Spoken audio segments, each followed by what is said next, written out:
Thank you very much, Paul. I'm honored to be here. I'm going to jump right into this, and what I'm going to do today is to give you some insight into why economics says certain things that you hear won't happen are inevitable in what is coming with this healthcare plan. If I have time, I'll cover a few myths and truths that you're hearing, and I will cover also some of the characteristics of a plan that is far better than what is being proposed and would improve even over the current system.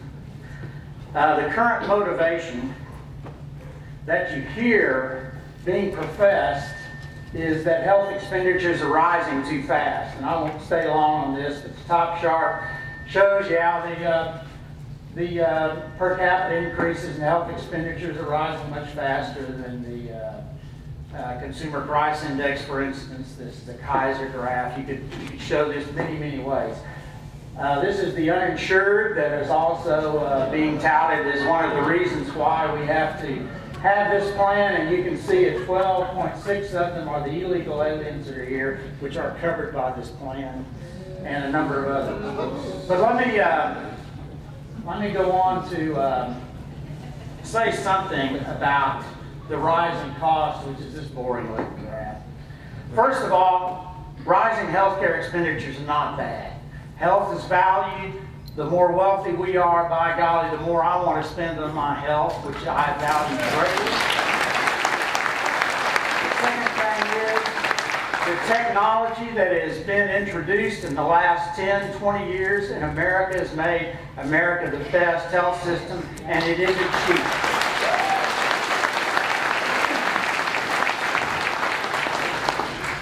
The other aspect of the rising health costs we can't address because there's an imbalance in the structure of the present system, and it is even worse than the one that's coming along.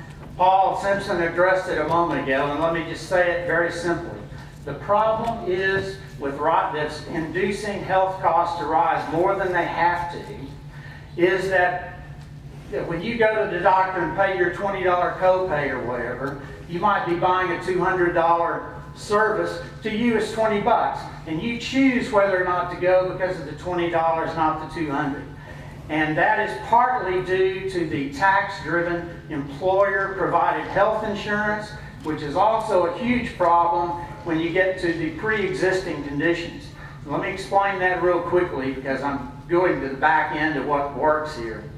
But the pre-existing conditions problem is somewhat tied with the employer provided insurance. So let me explain why. Because I might work for 10 years at one job, pay premiums for 10 years, switch jobs, I lose that insurance. It was employer provided, but I get over here, there's a little waiting time. Oops, I've got cancer. To them it's a pre-existing condition, but I paid for 10 years.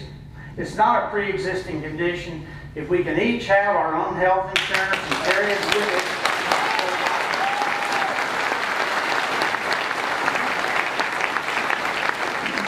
I want to get to show you actually, for those of you who yearn for your economics class, you're going to be fulfilled for a moment.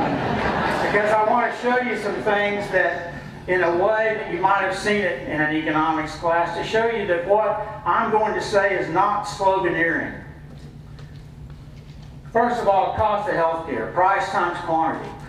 Do you think the cost is going to go up? What do they want to do? They want to add to the number of people that are receiving health care, that the quantity goes up. Well, if the quantity goes up, at price being equal, the cost of health care goes up. Duh. Here is the wonderful supply and demand curve. The price and the quantity here you have to view as indices of the prices of health care out there, the quantities, an index of the type of health care offered. This is the way the current market is operating them, and it doesn't have all the complexities of the government involvement already. But say we start from here. And by the way, you don't see these curves. That's what's so boring about economics and difficult about it. When you go to the marketplace, you see P and Q, and that's it. You don't see the demand curve, you don't see the supply curve. And sometimes you might think this is hard to believe. But let me tell you what, in College Station, there are apples in every grocery store. There's no apple czar. There's not one person going to sleep tonight in College Station worried about whether there are going to be apples there. And that's due to those graphs right there. And let me show you what they're proposing to do. They're proposing to increase the demand for health care by covering all kinds of people. And what that's going to do is increase the demand. Now, if you were in a free market, what that would do is raise the price. And since price times quantity is cost, we saw, remember length times width, those rectangles there demonstrate the cost. Well, that's totally unacceptable in a program where we're not supposed to have cost increases. So we've got to push the price down. And by golly, if you're a doctor, get ready under this system because they're going to be telling you exactly what you can make. So this is why you get price controls. The government says we can't pay this market price for these services. Well, so we've got to legislate what prices things are going to be bought at. And Mr. Brady can testify that in this bill also is a little clause that says you can't sue the government for price control. Well, this is a big problem now because see, when there's excess demand in a private market, it drives up the price and the price rations things. Here, the QS shows the quantity that providers, and when I say providers, I'm going to be talking doctors, nurses, hospitals, a whole bunch of them.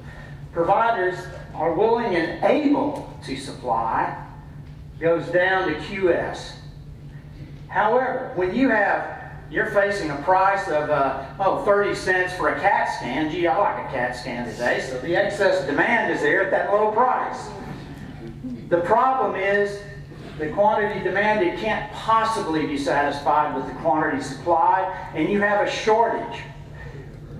In a free market, that price would rise and the shortage wouldn't be there. What they're talking about is us living under a perpetual shortage because that price won't move. And furthermore, it gets worse over time because doctors facing these price controls are going to say, it's not worth it. And this is what leads to the problem of how do you find this care. And all of these things are extremely predictable, not iffy, certain. What does the graph tell us? There's a shortage of health care at the price that is offered. There's a rationing of care by the government. Now, what does this rationing mean in terms of the reality of it? Huge waiting times for that quantity supply that's limited. The waiting times are for the appointments. They're the waiting times in the doctor's offices. They're the waiting times to get in the hospital. The whole gamut of it. And in England, if you want to read about what goes on around the rest of the world and what our guest speaker testified about, there's a book here called Lives at Risk, Single-Payer National Health Insurance Around the World.